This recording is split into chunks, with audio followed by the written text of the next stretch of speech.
YouTube, it's Weird Paw.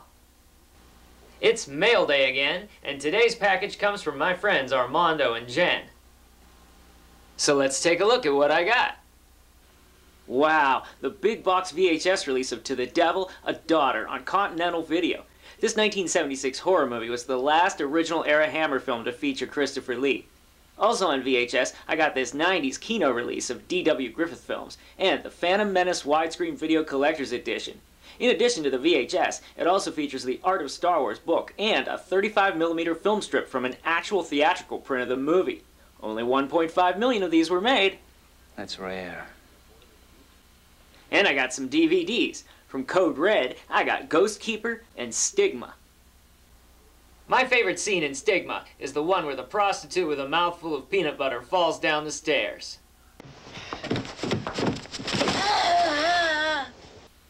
On the Dark Sky label, I got The Devil's Reign. I got Cannibal Ferox on Grindhouse releasing, and two Lucio Fulci movies, Contraband on Blue Underground, and from Anchor Bay, my all-time favorite horror movie, The Beyond. This collector's tin is 16,255 out of 20,000. Plus I got 5 different Universal Invisible Man movies in the Legacy collection, Sean Connery Ultimate James Bond Volume 2, and 5 episodes of the classic TV series Laugh-In. Sock it to me? Plus I got some DVD catalogs, this old Transformers VHS box, My Bloody Valentine 3D glasses, a Young Ones postcard, the Good, the Bad, and the Ugly lobby card reproductions, and some disc inserts. This was the original DVD art for Stephen King's Misery, but it was deemed too horrific.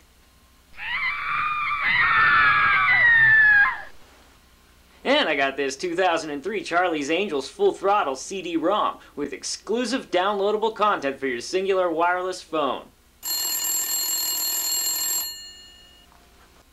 And a couple Nintendo NES games. I got Bo Jackson Baseball and, in the original box, NES Open Tournament Golf. Freeze, Gopher! And Armando gave me some trading cards. Got 38 Doomsday The Death of Superman cards, 24 1990 Marvel Comics cards, 3 95 Fleer Ultra cards, and 54 1989 Batman movie cards. Wait till they get a load of me. Plus 10 loose Star Trek 25th anniversary cards and 2 sealed packs of them, 9 X-Files cards, and 52 1995 Beetle Bailey cards. Beetle Bailey. Here's a few other random cards I got, and this 1985 Wendy Richter card is from Topps.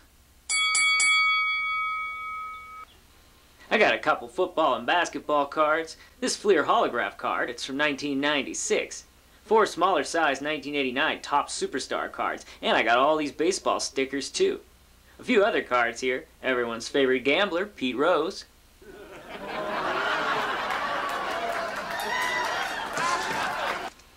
Criminal Court Part 2 is now in session. The Honorable Harold T. Stone presiding. And I got this 1971 Gaylord Perry baseball coin from Topps. That is wild. I got a drink token for the now-defunct Needs Hotel in Pittsburgh, these 1993 Superman DC promotional badges, and this 35th anniversary of Casey and the Sunshine Band keychain. Damn! Also got this odd little tin Sprite bottle. And this card was from Parsons Junior High School, you know, to help students know if they'd had too much to drink. Here's an antique, a stereoscopic viewer card of Cathedral Cologne in Germany. This is copyrighted 1906 and is one of the oldest cereal prizes. It came with Quaker Oats. And we got some photos here of some of your favorite rock stars. Man, forget bad hair day, this is a bad face day.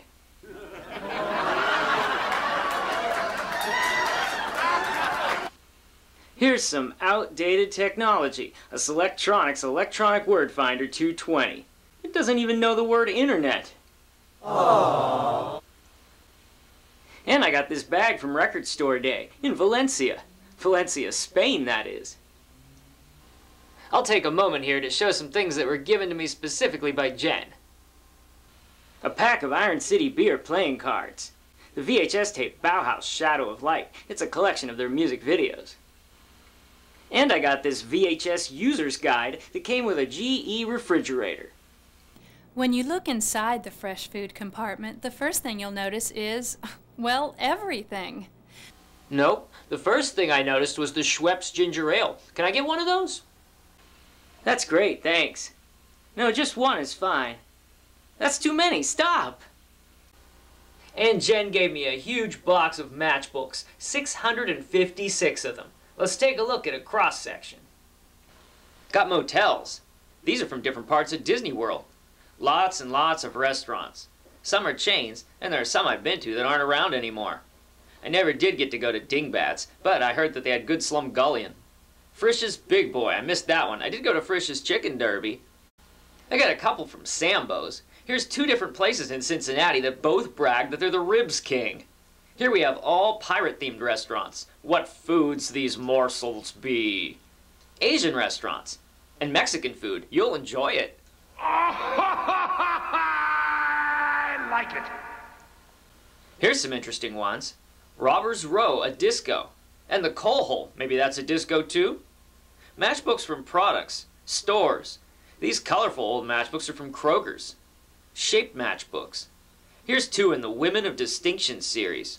I love these old generic arty matchbooks, so 70s.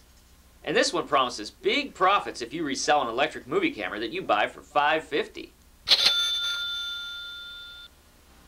Alright, let's take a look at some more stuff. Here's another matchbook Armando gave me, an oversized one for the Rolling Stones 1989 to 1990 World Tour.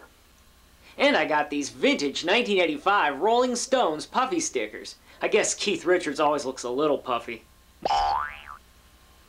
And I got a bunch of other stickers. Stickers from record stores and labels and bands. Here's a 1992 New York Times article on the return of Spinal Tap, and one from the previous year about the Japanese film Black Lizard. I got the whole film ad section from October 30th, 1994, including a full-page color ad for Double Dragon. Let's do some damage. Look at this strange French magazine ad from the 60s. That shoe has a great haircut, though. I got a program from the Philadelphia Museum of Art's Dolly exhibit in 2005, one from the 50th anniversary of the New York City Ballet's The Nutcracker. This one's from the IBM Gallery's 1992 Blueprint for Space exhibit, and this one's from the Pink Floyd Laserium show in 1991.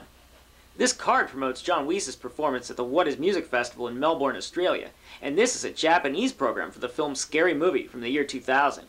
And I got a program for a 2002 performance of Noises Off, and one for a 1994 performance of Nothing On. Whew, how kinky. And I got an original press book for the 1971 exploitation film Brute Core, a Weird Al Yankovic pennant, and a Weird Al Yankovic magnetic dress-up set that includes the Kurt Cobain head.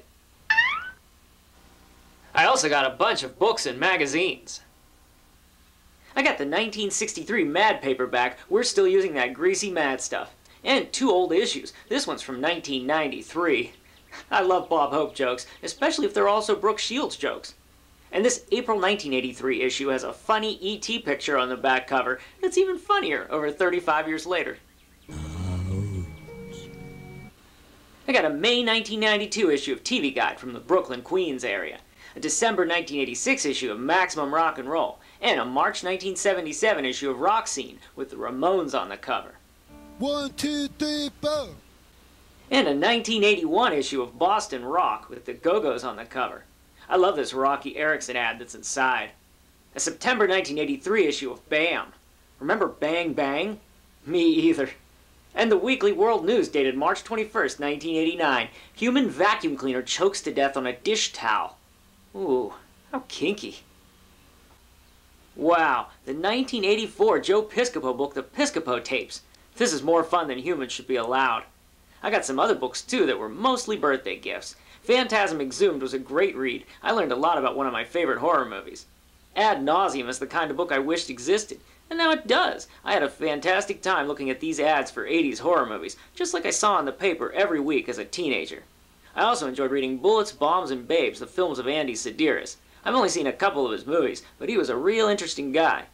Not a lot of reading in Sex Symbol Dynasty, mostly pictures, not that I minded. The only one I didn't read yet is Analog Nightmares, the shot-on-video horror films of 1982 to 1995.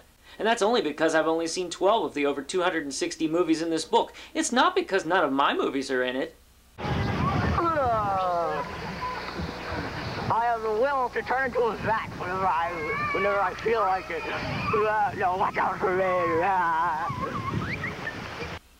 Check it out. 4 issues of Jughead's Double Digest. These are from the early 2000s. The manga Legend of Nazmi Volume 2. The Adventures of Professor Thintwhistle and his Incredible Ether Flyer. And the first super annual issue of The Savage Sword of Conan from 1975. And I got issue 1 of Bartman, the omnibus of the first 6 Star Wars comic books, Marvel's 1976 Hunchback of Notre Dame comic, and all 3 1984 issues of Marvel's The Last Starfighter. These are the vintage address labels that Marvel used when mailing comics over 30 years ago. And I got this graded copy of Marvel's Beavis and Butthead #1. A guy sent this comic to the CGC to be graded as a collectible. They charged $25 to encapsulate it in plastic and let him know that it was a qualified 8. That's because there's a UPC sticker stuck to the front of it, meaning it's relatively worthless. Armando bought it from the guy for $1.